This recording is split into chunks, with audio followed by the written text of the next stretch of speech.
to your true calling and the mental skills you need to get there. So there are two. And talk about connecting to your why and also how to set goals. There is a right way and a wrong way. So we're going to learn that. First, let's talk about the why and staying connected to it. It starts with your why. So the why is more than just, I play because I love it, I play because it's fun. It's the feeling you want to get from your playing experience. So think about your best day. When you reflect upon that game or that moment, what were you feeling? Some examples may be, I felt a part of something bigger, or I felt proud, or I felt accomplished. What were those feelings that made you think, oh yes, this is why I play and I love it and I will continue doing it? Next, we have to prepare. So we need to have a plan of things we're going to actually do in order to feel that why. So if I want to feel like a part of something bigger, I need to know my teammates' goals. I need to know where they stand and their whys. I need to connect to the group as a whole and also support and push my teammates. When I'm doing those things well, I need to make sure I'm prepared for obstacles.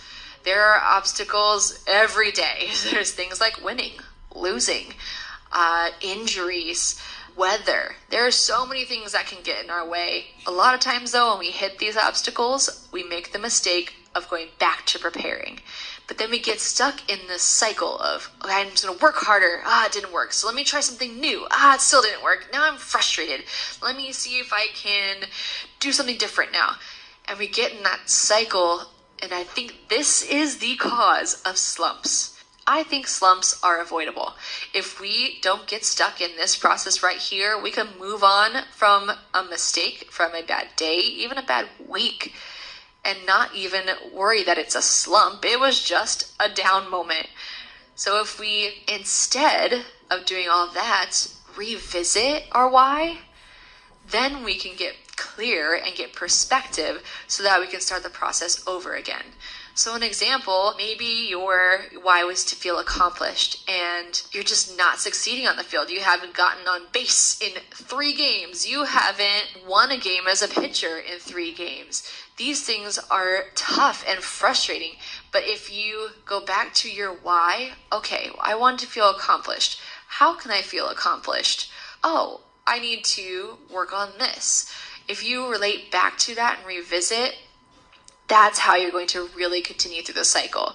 So that revisit piece is something simple, like maybe a phrase that you write on your wrist or have on a team bracelet. Or maybe it's journaling. Maybe you like to write. Some people even like to call someone who they trust can get them through it and have them talk to them about what they need to do and how good they really are and how to get out of their own way. So taking that time to revisit can really start you back into the why cycle so you don't have to get stuck in that slump. So now I want you to look at this cycle on your own and start filling out those sections. What is your why? What do you want to feel? How are you going to prepare and reach that why? What are some possible obstacles? And then how are you specifically going to revisit? What things help you gain that perspective? So go on down and fill that out.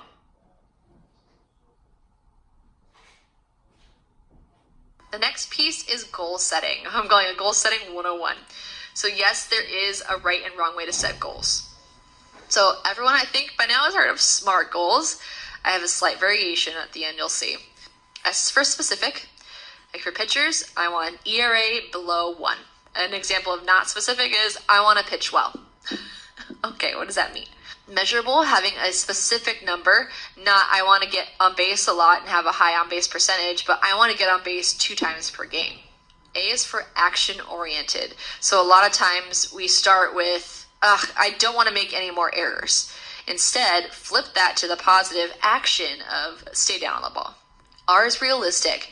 So something like steal 100 bases may or may not be realistic for you, and that could be an overestimate or even an underestimate.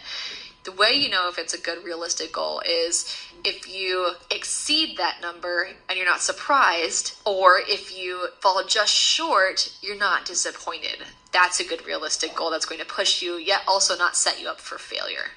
And finally, task focused is something you have control over. So even if you do start with something that's more outcome based, task focus is how. How do I get an ERA under 1? I need to hit my spots consistently and get ahead in the count. This also plays into the next piece, which I call the law of the ladder. So when you're setting your goals, you set them starting from the top. So my outcome goal will be to make the all-conference or all-league team. To do that, I need to have this batting average roughly, or this on-base percentage, or this ERA. To do that, I need to do these things. So it's working through that process. Okay, what are the tasks I need to accomplish to succeed at those higher goals? And then focus on the small goals at the bottom first, and then work your way up as you succeed. The next tip is to have a goal buddy. You're going to go a lot farther, a lot faster if you have someone holding you accountable and also helping encourage you along the way. So find a goal buddy. If you haven't found someone for this program yet, do it. Even if it's a parent that you just want to discuss things with, find someone to push you and encourage you. And finally, write these down. I don't know who said it first, but it's a great phrase. Don't just think it, ink it. These are all well and good if you think about great goals and you have these great intentions, but if you don't write them down and keep up with them, they're not going to work. You can't just hope these goals into action. You need to make them actionable. So that's the next piece here. I want you to go down and fill out your goal map and write out everything, starting with your why and then your long-term goals, and then break them down from there.